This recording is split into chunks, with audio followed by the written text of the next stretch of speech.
సగ్గు బియ్యంలో మరిగే నీళ్ళు వేసి చేసిన ఈ బ్రేక్ఫాస్ట్ చాలా రుచిగా, చాలా టేస్ట్‌గా అయితే ఉంటుంది. ఈ బ్రేక్ఫాస్ట్ వచ్చేసి ఇంటిల్లిపాది ప్రతి ఒక్కరికి నచ్చుతుంది. అంత సాఫ్ట్‌గా అయితే ఉంటాయండి. ఈ బ్రేక్ఫాస్ట్ చేసుకోవడానికి ఎక్కువ సమయం అయితే పట్టదు. తక్కువ సమయంలోనే ఈజీగా చేసుకోవచ్చు. ఇంకెందుకు ఫ్రెండ్స్ ఆలస్యం, ఎలా చేయాలో ఏంటో అనేది వీడియోలోకైతే వెళ్ళిపోయి చూద్దామా మరి. ముందుగా ఒక కడాయి అయితే పెట్టేసుకొని ఇప్పుడు ఇందులోకి పావు కప్పు దాకా సగ్గు బియ్యాన్ని అయితే వేసుకోవాలి. ఈ సగ్గు బియ్యాన్ని కలర్ చేంజ్ అయ్యే వరకు ఏం అవసరం లేదు. ఒక నిమిషం పాటు ఇలా కలుపుతూ ఫ్రై చేసుకుంటే చాలు. మనకు ఇలా వేపడం వల్ల మనకు తడి అనేది ఆరిపోతుంది. ఇంకా ఒక నిమిషం తర్వాత స్టవ్ అయితే ఆఫ్ చేసుకుంటున్నాను. ఇంకా ఇప్పుడు వీటిని ఒక ప్లేట్లోకి అయితే తీసుకుంటున్నాను. వీటిని అయితే పూర్తిగా చల్లారనివ్వాలి. ఇంకా ఒక జార్ అయితే తీసుకొని చల్లారిన ఈ సగ్గు బియ్యాన్ని జార్లోకి అయితే వేసుకోవాలి. ఇంకా మూత పెట్టేసుకొని గ్రైండ్ చేసుకోవాలి. ఇంకా ఇలా గ్రైండ్ చేసుకున్న తర్వాత ఒక బౌల్ తీసుకొని ఇంకా అందులోకి అయితే ఈ పౌడర్ని అయితే వేసుకుంటున్నాను. చూడండి, ఈ విధంగా అయితే గ్రైండ్ చేసుకోవాలి. నేను ఇక్కడ చూపిస్తున్నాను కదా, ఎక్కువ మనకు స్మూత్గా అంటే గ్రైండ్ అవ్వదు, పౌడర్ లాగా కొంచెం అక్కక్కడ పలుకులుగానే ఉంటుంది ఈ సగ్గుబియ్యం పౌడర్ అయితే మనకు. ఇంకా ఇదే జార్లో ఆలు అయితే ఒకటి పెద్దదైతే ఉడికించుకున్నాను. ఇలా పీసెస్గా కట్ చేసుకొని ఇంకా ఇందులోకి అయితే వేసుకుంటున్నా. ఇంకా అలాగే కొద్దిగా వాటర్ అయితే వేసుకొని బాగా స్మూత్గా గ్రైండ్ చేసుకోవాలి. ఇంకా ఇలా స్మూత్గా గ్రైండ్ చేసుకొని ఇంకా దీన్ని పక్కన పెట్టేసుకుందాం. ఇంకా ఇప్పుడు ఇందులోకి కప్పు దాకా బియ్యం పిండిని అయితే తీసుకుంటున్నా. తీసుకొని ఇలా బాగా ఒకసారి మొత్తం ఇలా కలిపేసుకుందాం. ఇంకా ఇప్పుడు ఇందులోకి వాటర్ అయితే వేసుకోవాలి. ఇంకా ఇందులోకి వేడి వేడి వాటర్ అయితే వేసుకుంటున్నాను. నేను ఇక్కడ ఎన్ని నీళ్ళు పడతాయో లాస్ట్లో అయితే చెప్తానండి మీకు. ఒక కప్ అయితే వేసుకున్నాను. ఇప్పుడు ఒక కప్ వేసుకొని ఇలా మొత్తం బాగా కలిపేసుకోవాలి. ఒకటేసారి వాటర్ అయితే వేయకూడదు. ఇలా వాటర్ వేసుకుంటూ కలుపుకోవాలి పిండిని అయితే. ఇంకా వాటర్ అయితే పడుతుంది కదా మనకు. ఇంకా మరొక కప్ అయితే వేసుకుంటున్నాను. ఉండలు లేకుండా బాగా కలిపేసుకోవాలి. ఇక్కడ వేడి నీళ్ళు వేసి ఇలా కలపడం వల్ల మనకు పిండి అయితే నానపెట్టే పని లేదండి. ఇన్స్టెంట్గా అప్పటికప్పుడు ఈజీగా చేసుకోవచ్చు. ఇంకా ఇలా ఉండలు లేకోకుండా ఇక్కడ బాగా కలిపేసుకున్నాను. ఇప్పుడు ఇందులోకి ముందుగానే గ్రైండ్ చేసి పెట్టుకున్నాం కదా ఈ ఆలు పేస్ట్ని అయితే వేసుకుంటున్నా. ఇంకా ఇప్పుడు ఇందులోకి రుచికి తగినంత సాల్ట్ని కూడా వేసుకుంటున్నా. ఇంకా ఈ సాల్ట్ కూడా వేసేసుకొని మొత్తం బాగా కలిపేసుకుందాం. ఇలా ఇక్కడ చూపిస్తున్నాను కదా, ఇదే విధంగా బాగా కలిపేసుకోవాలి. ఒక నిమిషం పాటు అన్నీ కలిసిపోయేలాగా బాగా కలిపేసుకుందాం. కలిపేసుకున్న తర్వాత ఇంకా మూత పెట్టేసుకుని ఒక 5 మినిట్స్ అయితే పక్కన పెట్టేసుకుందాం. ఇంకా అదే కడాయిలో పల్లీలను అయితే వేయించుకోవాలి.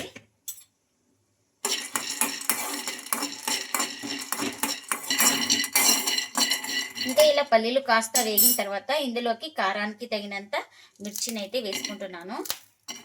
ఇలా కట్ చేసుకొని అలాగే ఇందులోకి చిన్నగా కట్ చేసుకున్న అల్లం 1 ఇంచు, ఒక 5 వెల్లుల్లి రెబ్బలు కూడా వేసుకోవాలి. ఇంకా ఇవన్నీ బాగా ఫ్రై అయిపోవాలి. మనకు కొంచెం ఆయిల్ అయితే వేసుకుందాం. ఇప్పుడు ఆయిల్ వేయడం వల్ల మనకు మిర్చి అనేది బాగా ఫ్రై అయిపోతుంది. ఇలా మిర్చి పల్లీలు వేగిన తర్వాత ఇందులోకి కాస్త పుదీనా అయితే వేసుకుంటున్నాను. ఇంకా పుదీనా కూడా వేసుకొని ఒకసారి మొత్తం ఇలా బాగా కలిపేసుకోవాలి. ఆ వేడికే మనకు పుదీనా అనేది బాగా మగ్గిపోతుంది. ఇంకా మనకు అన్నీ మగ్గిపోయినాయండి. ఇప్పుడు స్టవ్ అయితే ఆఫ్ చేసుకొని వీటిని పూర్తిగా చల్లారిన తర్వాత అయితే గ్రైండ్ చేసుకోవాలి. ఇంకా జార్ అయితే తీసుకొని చల్లారిన తర్వాత ఇంకా ఈ పల్లీలు మొత్తం వేసుకోవాలి. ఇంకా ఇందులోకి రుచికి తగినంత సాల్ట్ని కూడా వేసుకుంటున్నా. అలాగే కొద్దిగా వాటర్ అయితే వేసుకొని ఇంకా మూత పెట్టేసుకొని గ్రైండ్ చేసుకుందాం. ఇంకా గ్రైండ్ చేసుకున్న చట్నీని ఒక బౌల్ తీసుకొని ఇంకా అందులోకి అయితే వేసుకుంటున్నా. ఇంకా ఈ చట్నీకి పోపు కూడా పెట్టేసుకున్నాను. ఇంకా ఈ పోపును కూడా ఈ చట్నీలోకి అయితే వేసుకుంటున్నా. ఇంకా మనకు చట్నీ అయితే రెడీ అయిపోయింది. ఇంకా మనకు ఒక 5 మినిట్స్ తర్వాత అయితే పిండి అయితే ఇలా ఉంది కదా, కొంచెం ఇందులోకి వాటర్ అయితే పడుతుంది. ఇంకా వాటర్ని కూడా వేసుకుంటున్నాను. ఇంకా ఈ వాటర్ కూడా వేసుకొని మొత్తం ఇలా ఒకసారి బాగా కలిపేసుకుందాం. మనకు దోశ బ్యాటర్ ఎలా ఉంటుందో సేమ్ అలా ఉండాలి. మనకు బ్యాటర్ వచ్చేసి ఇందులోకి ఈనో కానీ వంట సోడా కానీ ఏది అవసరం అయితే లేదండి. ఇన్స్టెంట్గా అప్పటికప్పుడు ఈజీగా చేసుకోవచ్చు. ఇంకా పర్ఫెక్ట్గా పిండి బ్యాటర్ అయితే ఇలా ఉండాలి మనకు. నాకు ఇక్కడ వాటర్ వచ్చేసి మొత్తం 3 కప్పులు అయితే పట్టింది మనకు. ఇంకా దోశ వేసుకోవడానికి పెన్నం కూడా పెట్టేసుకున్నాను. పెన్నం కూడా హీట్ అయింది మనకు. దోశ వేసే ముందు పిండి ఒకసారి బాగా కలిపేసుకొని ఇంకా పిండిని అయితే వేసుకోవాలి. నేను ఇక్కడ ఒక 2 స్పూన్ల దాకా బొంబాయి రవ్వ అయితే వేసుకున్నాను. అది క్లిప్ అయితే మిస్ అయింది. మీరు కూడా ఒక 2 స్పూన్ల దాకా రవ్వనైతే వేసుకోండి. ఇలా లైట్గా స్ప్రెడ్ చేసుకోవాలి చాలు, పెద్దగా ఏం అవసరం లేదు. ఈ దోశలు ఇలా ఉంటేనే చాలా టేస్ట్గా అయితే ఉంటాయి మనకు. ఇంకా ఇలా ఒక సైడ్ కాలిన తర్వాత మరోవైపుకి అయితే ఈ దోశను అయితే తిప్పేస్తున్నాను. ఇలా తిప్పేసుకొని కొంచెం ఆయిల్ అయితే, ఇష్టం ఉన్న వాళ్ళు ఆయిల్ వేసుకోండి, ఆయిల్ ఇష్టం లేని వాళ్ళు స్కిప్ చేయండి. లేదంటే గీ కానీ బటర్ కానీ ఏది వేసుకున్నా చాలా టేస్ట్గా అయితే ఉంటుందండి. చూడండి, అటు ఇటు తిప్పుకుంటూ దోశను అయితే బాగా కాల్చుకున్నాను. ఇదైతే రెడీ అయిపోయింది మనకు. ఇంకా ఇప్పుడు ఈ దోశను ఒక ప్లేట్లోకి అయితే తీసుకుంటున్నా. ఇంకా ఇక్కడ మరొకటి అయితే చూపిస్తున్నా. ఇలా లైట్గా స్ప్రెడ్ చేసుకోవాలి. ఇవి చిన్నగా ఉంటేనే చాలా స్పాంజీగా టేస్టీగా ఉంటాయండి ఈ దోశలు అయితే మనకు. కాస్త కాలిన తర్వాత కొంచెం ఆయిల్ అయితే వేసుకుంటున్నాను. ఇక్కడ ఆయిల్ ఇష్టం లేని వాళ్ళు బటర్ కానీ గీ కానీ ఏదైనా వేసుకోవచ్చు. అస్సలు వేసుకోలేకున్నా పర్లేదండి, చాలా బాగా వస్తాయండి దోశలు అయితే మనకు. ఇంకా దోశనైతే తిప్పుతున్నాను ఇంకొక వైపు. ఇలా ఈ వైపు కూడా కొంచెం ఆయిల్ అయితే వేసుకుంటున్నాను. ఇంకా ఈ దోశ కూడా రెడీ అయిపోయిందండి. ఇంకా దీన్ని కూడా ప్లేట్లోకి అయితే తీసుకుంటున్నా. ఈ దోశలు కనుక మీరు వేసేటప్పుడు పెన్నానికి అతుక్కున్నట్లు ఉంటే 3 టిప్స్ అయితే చెప్తానండి. బొంబాయి రవ్వనైనా వేసుకోవచ్చు, మైదా అయినా వేసుకోవచ్చు, అలాగే బియ్యం పిండిని కాస్త ఎక్కువగా వేసుకోవచ్చు అండి. దోశలు అయితే బాగా వస్తాయి మనకు. కొంచెం పిండి అయితే వేసుకొని ఇలా స్ప్రెడ్ చేసుకున్నా.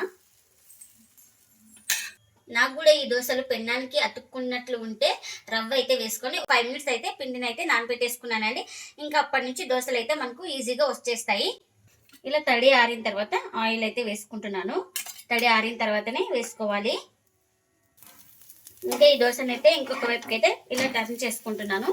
ఈ వైపు కూడా బాగా కాల్చుకోవాలి దోశను అయితే మనం. ఇంకా మనకు ఈ దోశ కూడా రెడీ అయిపోయిందండి. ఇంకా అన్ని ఇలానే చేసుకోవాలి.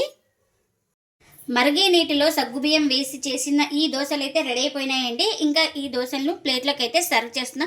ఈ దోశలు అయితే చాలా టేస్టీగా ఉంటాయండి, చాలా స్మూత్గా కూడా ఉంటాయి. అప్పటికప్పుడు చాలా ఈజీగా చేసుకోవచ్చు మనం. టిలిపాది అందరు తింటారండి, పిల్లల నుంచి పెద్దల వరకు అంత బాగుంటాయండి. చాలా స్మూత్గా కూడా ఉంటాయి దోశలు అయితే. మీకు చూపిస్తున్నాను చూడండి. ఇంకా ఈ దోశలో రవ్వ వేసుకున్నా మీకు అతుక్కున్నట్టు ఉంటే ఒక 2 స్పూన్లు కానీ 3 స్పూన్లు కానీ మైదా వేసుకోండి. ఏం పెన్నానికి అయితే అతుక్కోదండి.